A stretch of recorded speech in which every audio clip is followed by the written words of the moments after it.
Okay, welcome everybody. And today we have Debby Montgomery-Johnson. And Debby is a woman on a mission. In her book, The Woman Behind the Smile, she shares her personal experience with a love that turned into betrayal and financial disaster. And she removes the mask of shame and shows others how to do the same. Many of us have something we're hiding, something we're ashamed of, something through no fault of our own or through our own making, something we keep hidden, and that in turn keeps us hidden from each other in the world. From Vermont and a graduate of Phillips Exeter Academy and the University of North Carolina, Chapel Hill, Debby is the president of benfotiamine.net Incorporated, a vitamin supplement company that provides an alternative to the pain of neuropathy, a nerve disorder. Benfotiamine makes an extraordinary difference, especially for diabetics and their families. Products and educational info can be found at www.benfocomplete.com. And I'll add this with their other information tonight. Her background is diverse, from working as a paralegal and bank branch manager to being a U.S. Air Force officer, serving as an intelligence officer at the Pentagon, the Defense Intelligence Agency, and in Wiesbaden, Germany. Debby is just like you, a woman on a mission to live an authentic, joyful life as the woman with the smile rather than behind it. Debby was the 2017 California Women's Conference Speak Off winner and is available for speaking of engagements.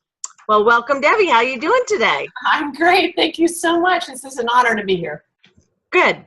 So through some tragedy, it sounds, you came to this point in your life. How did this all come about? Well, it started, I was married for 26 years, and I have 4 wonderful children. It started about 7 years ago when I got the call from my son and said, "Mom, Dad just died. I'm coming home to take care of everything." And that moment was extraordinary for all of us because Lou had not been sick. He was traveling. He had a race car, and he had taken it to the west coast of Florida to get it tuned up for a race down in Miami. And he woke up, and he left on Wednesday. I said goodbye like you normally do, with give him a hug and a kiss and a pat on the back and say, see you tomorrow. And he got over there, and the next morning woke up and went to the man beside him at breakfast and said, "Here are my car keys. There's my truck. Please put my stuff in the car. Call 911. I'm having a heart attack." And he was dead within a half an hour. He'd not been sick. He did have diabetes, which was under control. And he had a strong heart, but he ended up having a heart attack. Wow. So it was one of those things that threw me into being a single mom of 4. And my oldest kids were gone. The oldest was 23. The youngest was 15. And, I had the youngest home. So it changed our lives completely, as you can imagine. But the hardest thing for me was that Lou owned a company that he ran. I at the time was working as a treasurer for the school district in Palm Beach. And he ran a family business, which was paying the bills. I was only working to have medical insurance. And at that moment, I was in charge of the business, and I really hadn't run it ever. I didn't know much about it other than packing the packages for our customers. But fortunately, he had a lot of good friends and good customers, good suppliers that knew a lot about what he did. And they sat down with me day after day after day and gave me little tidbits on what to do, because he didn't write down anything. He had not left an operating manual or anything for me. So I was thrown into running the business, which was probably good because it kept me busy. I would go to school in the morning at 6 o'clock, work until about 1, go swimming, and then I would come home and I would work the business from, say, 2 in the afternoon until 2 in the morning, trying to figure out how to keep things going from ordering and supplying to, because I ran out once, and you never want to do that when you have a company that provides a supplement or provides a product for a customer that they depend on. You never want to run out. And I did that once and learned a big lesson about how not to do that. So anyway, I would work and work and work, and I realized it was because I didn't want to go to bed at night, because for the first time in 26 years, I was really alone. I was alone in bed, and I was sad in my thoughts, and I was probably angry for a while that he died, and not that he had anything to do with it, but you just have all those emotions of being left alone suddenly. And friends of mine, after about 6 months, could see that I was just running on this adrenaline and extra energy and just not taking very good care of myself, but keeping things going. I kind of put up that smile and said, I'm fine, because I was strong, I was smart, I was well-trained, and I was supposed to do that. But inside, I was probably falling apart quite a lot. And again, I didn't seek any therapy. I was busy, and I felt like I was okay. I was going to be okay. And my friend said, you need a life. You need to start getting out. You need to start dating. You need to start doing something other than work. Well, I laughed at that because I really didn't like dating when I was young. And I surely didn't want to do it at 52. And I didn't drink. I didn't really go to bars or go to things like that. And so I was like, how am I going to find a gentleman that I wanted to date if I was only working at home and in the school? So my best friend said, well, try online dating. It's safe. You can do it from home. You can sort of, stalk. You can see who's out there without actually having to meet them. And I did that, and I looked at many, many sites, but I found one that was a faith-based online dating site, and I thought it would be safe. And I dipped my toe, and I put my profile out there, again, wanting to be perfect. I didn't have any help. I didn't have anybody looking at it, but I figured I had to be careful because I had 4 children, and some people could have considered that a lot of baggage. I had a company. I had all these things that I wanted to put into a package to look good. And I put out my best pictures and all this kind of stuff. So anyway, I found out a lot about what you should and shouldn't do with online dating after the fact. But I put it out there, and I was astonished at what was coming back at me. I was not terribly impressed with the men that were out between 50 and, say, 65. And for the most part, they couldn't write well, and the pictures it just wasn't what I had expected, until I was contacted by a very good-looking man, a widower from London.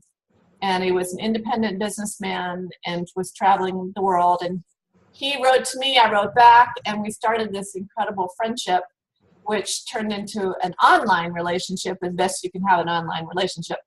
And it went on for 2 years. And he became part of my family. I became his. We wrote every day. It was extraordinary. For me, it was therapy. That's how I felt I didn't need a therapist, because I was able to write everything that I needed to tell him, write it down, because I knew I couldn't ever explain in person or articulate verbally what I was feeling. I was very private, and I had never really told people how I felt all my life. But writing it down was therapy to me. I loved writing. And I also kept everything in a journal. So I would take our conversations, and I had an online journal, and I would cut and paste and put it in my journal, thinking this is great family history. My kids will have a story about how Eric and I met, and it was wonderful. I had 4,000 pages of journaling that I also printed. I have 5 printed books. And it went on for, like I said, almost 2 years. And again, the big aha moment here was because my heart was leading my head at that point, and I had someone that was listening to me and filling up the hole that I had, because I didn't want contention when I was married. I didn't like to, I wasn't very good at fighting and speaking up, really, although I was very independent. But Lou was a big guy. He was a big personality. He was big in spirit, big in physical. And I just sort of stuffed everything and got busy. I was very good at being busy. And I realized later on, actually just recently, that I had this huge hole in me that felt like it hadn't been listened to all those years. And when I got involved with Eric, because I wrote to him and he wrote back, little by little, he was filling up that hole. And it was really, it changed me in such good ways. But it also, I think, allowed me to not see some red flags, or as I call them, pink and yellow flags, that might have said, this isn't quite right, Deb. And I think a lot of us are very much a giver. We're givers as far as being mothers and wives, and we just want to help. And throughout that whole time, because I own a company, I was seeing what Eric was doing with his business, and when he needed help, I helped him. I helped him financially, which I'm one of those damn Yankees, and I never really give money away to anybody except for church and for good causes. But I felt because he had become part of my family that I was helping him so that he would finish his job and come home to me, and we'd be together. And that was well and good until September 10th, 2012, when he came online and he said, "Deb, how do you feel about forgiveness?"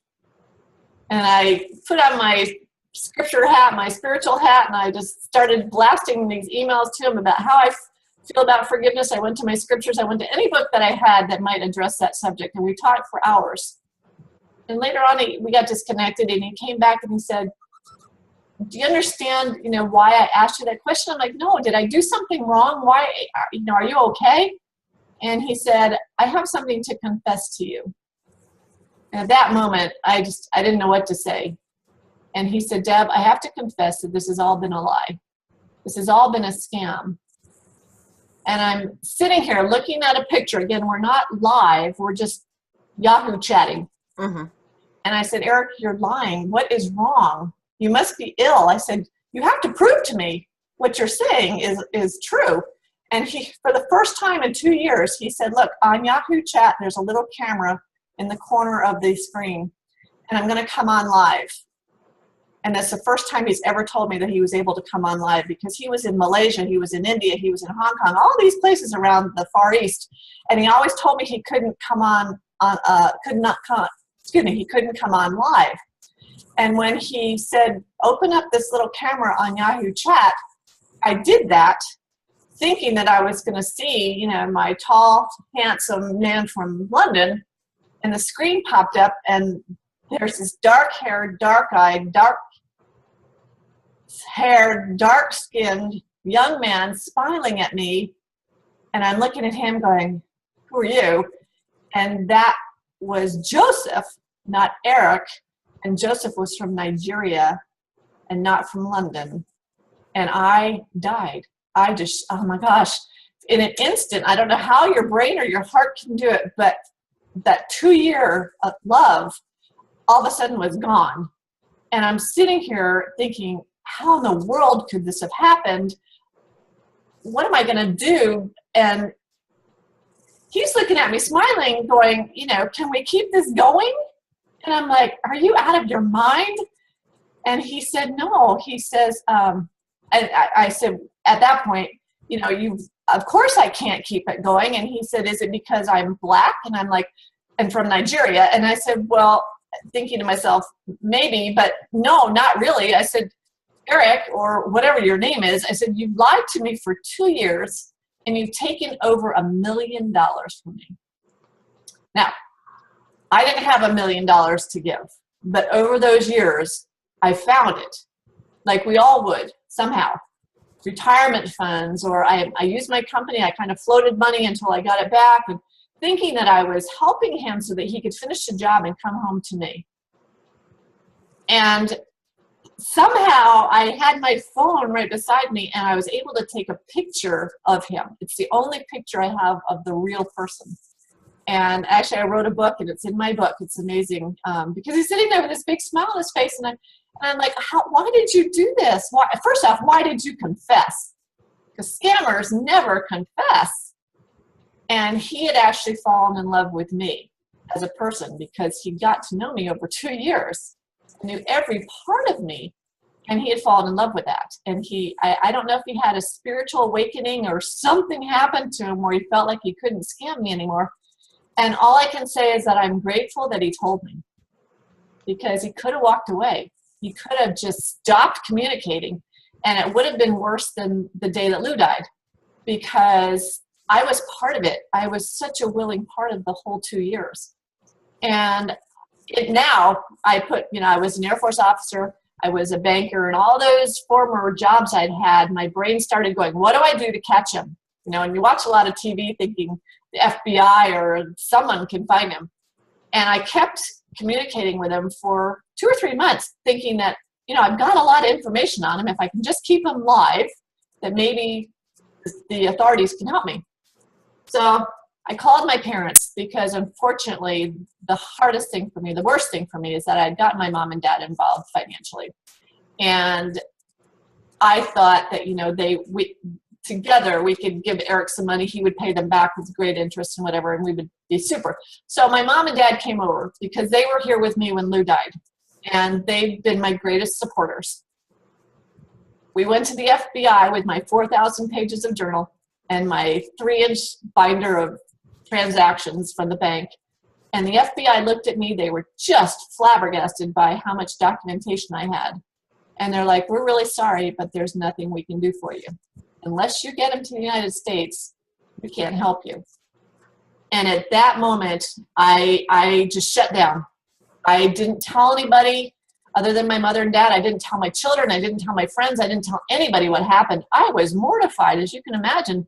With the background I had, I never should have been scammed. But through the years, I realized that my heart was really ruling my head.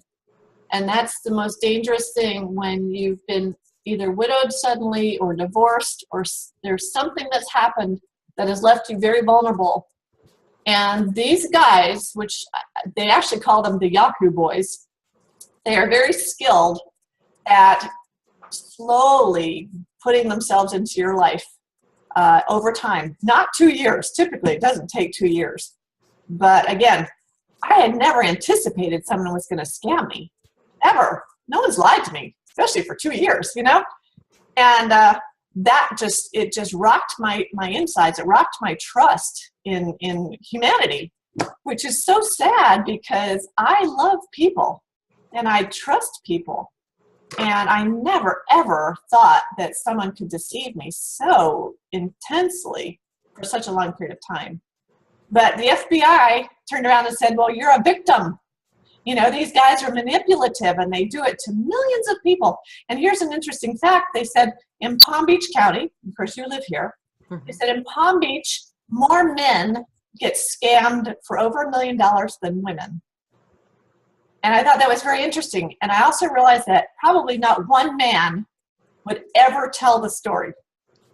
Ever. It took me years to tell it. And so I was able to tell that fact the other day. I was speaking about this, and I told the people in Palm Beach that happened. And I've been so well received by people, because initially I was scared because I thought, oh, people are going to think you were stupid or that you were, just such a pushover. And I realized that it doesn't matter how educated you are, how wealthy or how whatever, that if you're in a position of vulnerability, you can be taken. And not just online, but financially, in business, with friends, with family members. Anything can put you in that position. And I've learned to have people around me that I love and trust, that I listen to, because I wasn't listening. The people that were talking to me, my family members, my friends, I pushed them away. I didn't want to hear what they said. I remember telling my oldest son, don't tell me what to do. I'm the adult here and I can do what I want. And it changed our relationship, not for the good at that point. But when I finally came clean and I told my story, my oldest son just lost it, because I didn't tell him personally. He heard it from a radio show. His wife was listening to it. And he came on Skype that night and just blasted me anew. And it was the best thing that he could have done for me, because it really humbled me and made me realize that when my husband died, my son, who got the phone call, took on the mantle of protector. And I didn't allow him to protect me. And I felt so terrible. But I also was able to explain to him some things that had happened over my 26 years of marriage to his dad that he never really knew. And he was married at the time. So he understood more about how it could have happened. And I said, Chris, we've learned so much from this moment on. Let's make sure that we talk, that we don't stuff things, that we don't hide things, that we really are adults. and we talk. And I know it's hard because he's so much like me. He's very protective of his feelings. And I said, let's learn one thing, at least for each other, to be completely honest and get strong enough to speak up when we need to. And it changed our relationship for the good. And it was extraordinary. So it was a learning experience. And again, it took me years before I could talk about it. Because how did that happen? How, what made you decide that this is a story that needs to be told to other women, to other people? I went to a speaker training called The Business of Speaking with the Women's Prosperity Network, which is a marvelous women's organization in Fort Lauderdale. I had joined that organization because I realized that being by myself, running my company, I was getting such a narrow vision of what was really happening. I needed people around me. I needed a team around me. And so I joined Women's Prosperity Network, and I went to their seminar called The Business of Speaking. I'd gone originally to talk about my company, but it was hard for me to really speak about the company because the passion of the business was Lou's. It was his company. He had diabetes. The product worked for him, and it was his life. For me, it's like I kind of just got thrown into it, and I was trying to find the passion, but I couldn't. Exactly. And at lunch, I was sitting with a girlfriend, and she mentioned online dating, and I guess I rolled my eyes at what she was saying. And she said, "What's the story behind that?" And I told her very quietly. Again, I was embarrassed. And she looked at me and she said, "You have got to tell that story. My mother was taken for $80,000. Another friend overheard the story. She'd gotten into a Ponzi scheme twice. Another friend had been dating a man for over a year in person, and it turned out he was with someone else in another city also." So they're like, "You've got to tell your story so that people understand that we get scammed, but if the only way you're going to move on is to talk about it so that you can heal and understand that you're not alone." And at that moment in my speaker training, that was on Friday or Thursday, I think it was a 3-day thing. So it was the first day. The next 2 days I worked on speaking about my story. And at the end I had to give a close, and it was, well, join me at a VIP dinner and the exclusive premiere of The Woman Behind the Smile movie. And they all said, "When can we buy the tickets?" And I laughed and I said, "I just made that up, you guys." He said, "No, someday this story will be a movie. You've got to write your book, get it out, and you can help so many men and women come out from behind their stories so that they can move on in a very honest way." And that's why I did it. And honestly, I was challenged to write a book, which I did. I had to get it done by October because I was speaking on a cruise with Sharon Frame, who's also a member, called the Women's Empowership Cruise.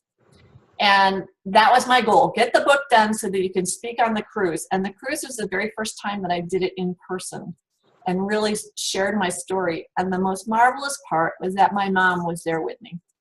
It was her 82nd birthday, and I took her on the cruise with me. And it was the first time she'd heard some stories of things that had happened in my life that, again, I hid because I wanted to be the perfect daughter, the perfect wife, the perfect friend. And I never was completely honest with some of the things that had happened. Not that they were bad, but they shaped the way I was living and the way I felt about things. And it was liberating to write my story, and even more empowering to speak about what happened, because now, obviously, at the moment I found out about the scam, I was emotionally able to separate from what happened with the reality. The reality was terrible, but I took my power back. I became victorious. I didn't want to be that victim. And by speaking up and just allowing one other woman or one other man to tell me their story, and just, you can see the burden just rise off their shoulders. And for me, that's just marvelous. It's just the most extraordinary experience to be alongside someone when they release their hidden stories. Yeah, it must really, I can see where holding it in would not be a healthy thing. No. And, feeling guilty about it like it was your fault. Obviously, it's not. Though sometimes we let ourselves get into these situations, but at the same time, people are scammed every single day. Every day. Every day. And the hardest person to forgive is yourself. And although it was easy, quote unquote, for me to forgive Eric or Joseph or whoever it is, I realized that I needed to forgive myself for being taken in, because otherwise I would regret it to today. That money, I realized too that there's no pockets in your last suit. You can't take the money with you. So I can't bemoan that I don't have it, although it would be nice to help with the company, and now I have grandchildren. But it's okay. I never was without the roof over my head. I never went without a meal. I was protected in that way. But I feel now that it's part of me. It's part of my purpose in life is to speak about what happened. So hopefully one other person won't have to go through it. Now, will that happen? I hope so. If one of my friends asked me the other day, is there something we could have said to you or done for you that would have kept you from doing what you did? And probably not. Because I knew my way around banking. I was too smart for my own good, honestly, because I would look at things and try to analyze them, and then I would justify why they weren't really working out the way they were. And then I did an interview one time, and a woman from Indiana said, Deb, God let this happen to you, or it happened to you because he knew that one day you would be strong enough to put it behind you and help other people by talking about your story. And I feel that that's what's happened, is I have the courage now to really speak up, speak from my heart, be vulnerable about it, and just open up and say, it happens. Scams happen, fraud happens, deceit happens. And unfortunately, there's a lot of evil out there. And it's attacking those of us that are trying to be good. But we can't hide our goodness, because then it'll take over. And it's just one of those things now. I don't want to feel ashamed of what I did, because it was done to me, even though I was a willing part of it. But it's time to stand up. And for me, it was standing up in my power. And that's kind of become my mantra, is stand up in your power and speak up and let your story help someone else. And I've met some marvelous people that have told their stories. And when I hear their stories, I feel they're so much worse than mine were. My friends that have been abused as kids, I didn't know those stories until I read their books. And it's made me so much more empathetic to other people that have terrific stories, some tragic stories, but they've overcome. And that's the beauty, is when you overcome those things that have been holding you back for a long time. So it's been a very interesting experience, but one that has fundamentally changed me for the good, because I found my voice again.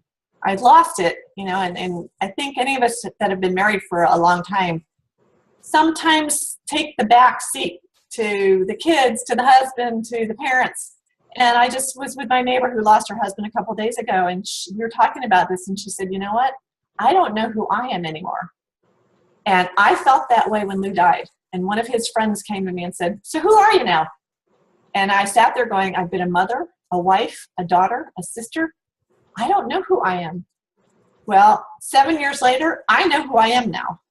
And I am so grateful for the things that have happened, because I've taken a hold of them with a very powerful, with powerful prayer and a lot of loving help from friends and family members.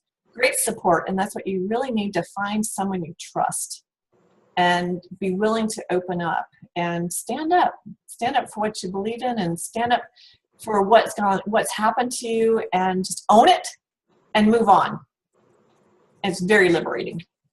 I can believe it is. And what a great story. And I like that from that you developed a passion to spread this word, to tell other people that you don't have to hide or be ashamed because of things that happened to you. So are you dating now? Actually, that's the happy part of it. I remarried a year ago. Excellent. I met a wonderful man, and I met him through friends, and one of the friends was a matchmaker, but it was He's marvelous. And honestly, it was so funny that the second date we had, we were at Denny's, and he told me something about him that his friend said, don't tell her, don't tell her. But he decided to be honest. And I said, thank you so much. Now, with that, let me tell you my story. And I figured if he could hang with me after that, bless his heart. And after, I never dated anybody after that date. And we dated for 3 years, and we got married a year ago. And he has been such a great supporter of me coming out and telling my story, because he says he sees me getting stronger every time I tell it. And it's marvelous. And he's a sweetheart. And it was extraordinary to find love a second time, especially in my mid-50s. So there's hope out there. And so many of my friends want me to clone him, because he's a darling man. Excellent. Yeah, and between us, he had 28 years of marriage, I had 26, so we learned a lot of things what not to do the second time around, and we are very conscious of being very open with each other, and we hold hands when we go for a walk. We sit together and hold hands when we watch TV. I mean, things that my heart needed, and I didn't do that for many of the years I was married. And so we make a conscious choice to really take care of each other now. And it's extraordinary. I'm so happy. I mean, I'm at a point now where I think I'm probably happier today with everything in my life than I've really ever been. And it's a marvelous place to be. I'm very grateful. Good for you. So do you think there'll be another book coming out? I'm sure there is, and it's, they're not necessarily, I got the online dating thing out, but some things have happened, particularly with my youngest son, who was 15 when his dad died, and has made some interesting choices, and there's some addiction issues that we've had to deal with the last few years, and part of me wants to come out and talk about that now. I feel that that's a subject that, and I was hearing today that one of my neighbor's 18-year-old daughters just died of a heroin overdose.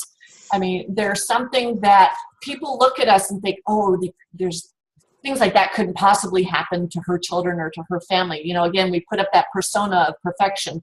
And I want people to realize that things like that happen to everybody. And again, if you talk about it, your friends will say, well, I had that happen in my family too, or so-and-so is having that happen. And you don't want to share it until you realize that there's someone else that you love and trust that's going through the same thing. And it encourages me when I talk with other parents that are going through it, because they educate me on what to expect. I don't drink, I don't smoke, I don't know about those things. And I was so naive and enabling in so many ways. And I think that's the next thing, that he and I will write a book together about some of the experiences he's gone through. I'm going to write it from a parent point of view. He's going to write it from his point of view, and we'll put it together. I just feel like that's a mission for him when he's ready to do so. I'm ready today. I mean, I'm ready to open up. We look forward to it. Thank you. So as you know, at the end of the day, I will be sending out to all our viewers the free gift from each of our speakers. And so do you want to tell us about yours? Well, I believe that I offered up my book, and I also have a journal that I have, because for me, journaling is it's important, and I don't do it all the time, but I did when I went through the 2 years. I wrote every day, and I encourage people just to write down their thoughts, even if they say, oh, I can't journal, even if it's a letter to yourself or a letter to a child or a grandchild, telling them how you feel, because one day that'll be an important part of their life, seeing it in your writing and feeling and seeing your feelings. So I do have a journal, and I have a copy of my book. Excellent, excellent. So we'll be sending out all that information. And Deb, thank you so much. It was wonderful talking with you. And we look forward to more conversations, okay? Absolutely. Thank you so much. I really appreciate the time.